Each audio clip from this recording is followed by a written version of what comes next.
كرة القدم في الأصل لعبة ديال الفرحة والتنافس الشريف، ولكن ملي كتدخل العصبية كتخرج على المعنى ديالها وكتحول من لعبة لسبب ديال الفتنة والخلاف. مؤخرا انتشرت مقاطع صادمة كتبين أشخاص من الجزائر قاموا بتمزيق أوراق نقدية مغربية بسبب غضب وخلافات كروية. وهنا خاصنا نوقفوا ونفكروا في واحد الامر. الاوراق النقديه راه ماشي غير اوراق عاديه، هاد الاوراق النقديه راه نتيجه ديال التماره وديال الكورفي ديال ناس اخرين، لهذا التمزيق ديالهم راه ما كيتعتبرش رجوله او قوه او علامه ديال الغضب، كيتعتبر قله الاحترام وكينقيسوا به الوعي ديال الشخص اللي قام بهذا الفعل. في الدين ديالنا الاسلامي تبذير المال مرفوض والاهانه مرفوضه، وقال الله تعالى في كتابه الكريم: ولا تبذروا تبذيرا. والغضب ما كيبرش هاد التصرف اللي كيناقض الدين والاخلاق والمنطق. خاصنا نكونوا واضحين، الجزائر بلد عظيم وتاريخه اكبر من تصرفات افراد، وما خصناش نعمو ولا نحكمو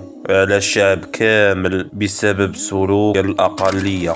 وسط هادشي كامل خرجت الدجالة ليلى عبد اللطيف وقالت أن المغرب غادي يخسر. بعض الناس صدقوا وخاضوا كلامها كحقيقة، ولكن العلم والدين كاين في هادشي والمنطق كذلك. ليلى عبد اللطيف في الحقيقة غير كتقدم غير توقعات يقدر أي واحد يديرها. انت بالضبط شحال مرة توقعتي شي حاجة وصدقات، وشحال من حاجة ما كتصدقش؟ هذا ما كيتسماش غيب، هذا كيتسمى توقع عادي. فالغيب كيعلم الله تعالى فقط.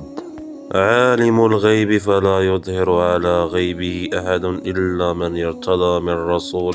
كرة القدم كتحسم في التيران ماشي بالهضرة أو التوقعات أو الخزعبلات. في وسط هادشي كامل كيبان نموذج إيجابي، فريق السنغال لاعبين محافظين على الصلاة ديالهم وعلى الصداقة وعلى التواضع، ربحوا ولا خسروا القيم ديالهم ثابتة، وهذا الشيء هو الفوز الحقيقي. اكثر 4-0 وكرم ذلك الله يشكرهم ويشكرهم كاع على كرم الضيافه. الفريق المغربي كان احسن. هذه